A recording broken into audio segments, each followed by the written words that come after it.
231ኛ ቀናችን ነው። በእግዚአብሔር ጸጋ መስከረም 1 ዘፍጥረት 1 ብለን የእግዚአብሔርን ቃል ማንበብና ማጥናት ከጀመርን ዛሬ የምናነበው የእግዚአብሔር ቃል ክፍል ሁለተኛ ቆሮንቶስ መልእክት ከምዕራፍ 4 እስከ 6 ያለውን ነው። አብረን እናንብብ። በጌታ በኢየሱስ ስም አነባለሁ።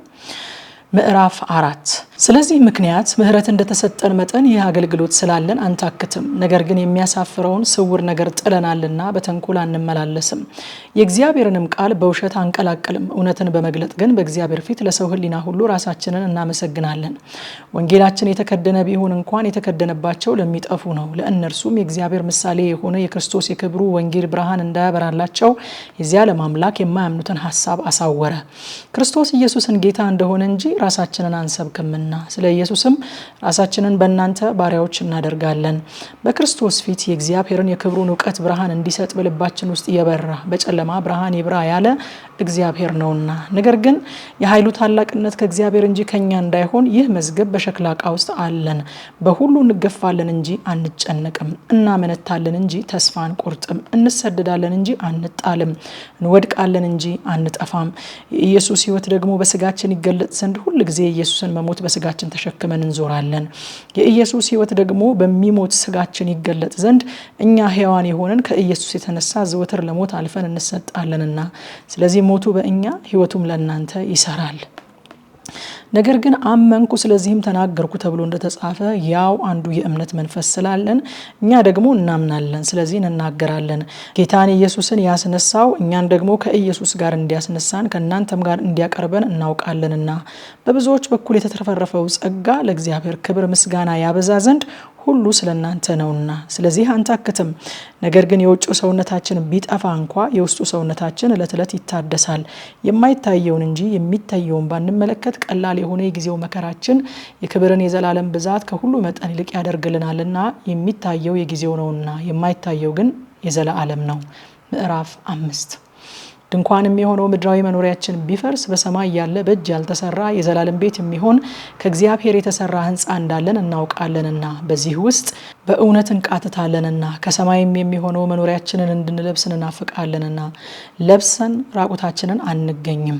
በእውነት የሚሞተው በሕይወት ይዋጥ ዘንድ ልንለብስ እንጂ ልንገፈፍ የማንወድ ስለሆነ በድንኳኑ ያለን እኛ ከብዶን እንቃትታለን። ነገር ግን ለዚሁ የሰራን እግዚአብሔር ነው፣ እርሱም የመንፈሱን መያዣ ሰጠን።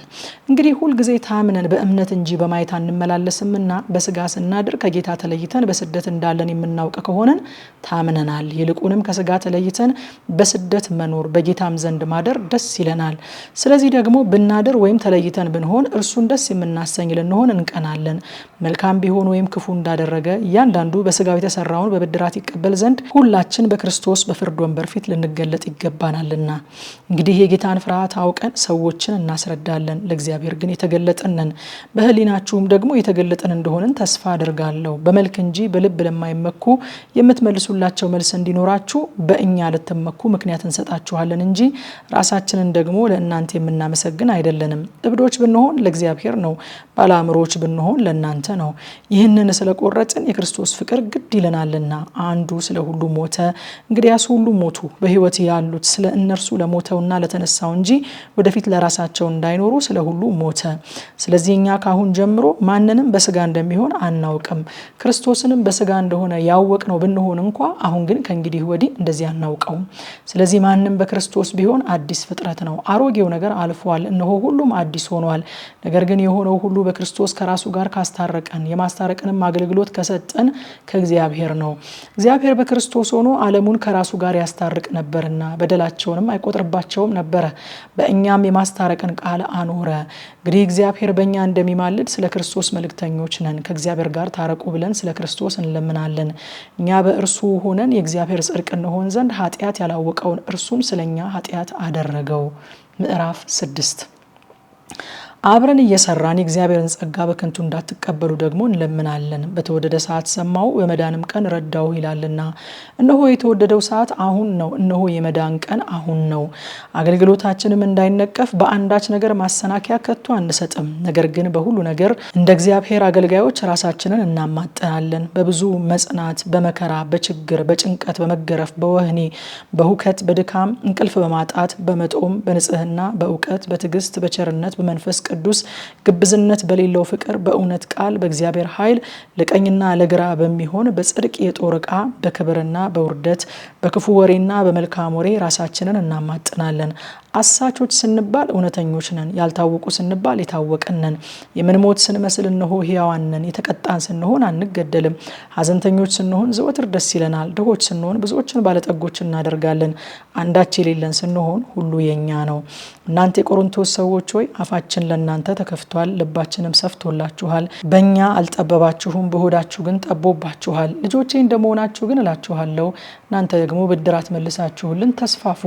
ከማያምኑ ጋር በማይመች አካሄድ አትጠመዱ። ጽድቅ ከአመፃ ጋር ምን ተካፋይነት አለውና? ብርሃንም ከጨለማ ጋር ምን ህብረት አለው? ክርስቶስ ከቤልሆር ጋር ምን መስማማት አለው? ወይስ የሚያምን ከማያምን ጋር ምን ክፍል አለው? ለእግዚአብሔር ቤተ መቅደስ ከጣዖት ጋር ምን መጋጠም አለው? እኛ የሕያው የእግዚአብሔር ቤተ መቅደስ ነንና። እንዲሁም እግዚአብሔር ተናገረ እንዲህ ሲል፣ በእነርሱ እኖራለሁ፣ በመካከላቸውም እመላለሳለሁ፣ አምላካቸውም እሆናለሁ፣ እነርሱም ሕዝቤ ይሆናሉ። ስለዚህም ጌታ ከመካከላቸው ውጡና የተለያችሁ ሁኑ፣ ርኩሱንም አትንኩ ይላል ሁሉንም የሚገዛ ጌታ። እኔም እበቀልላችኋለሁ፣ ለእናንተም አባት እሆናለሁ፣ እናንተም ለእኔ ወንድ ልጆችና ሴት ልጆች ትሆናላችሁ ይላል። ማታ 3 ሰዓት በኢትዮጵያ ሰዓት አቆጣጠር በቲክቶክ እና በቴሌግራም ገጻችን በቀጥታ ስርጭት አሁን ያነበብኩትን ክፍል በጥልቀት እናጠናለን። ኑ አብረን እናጥና።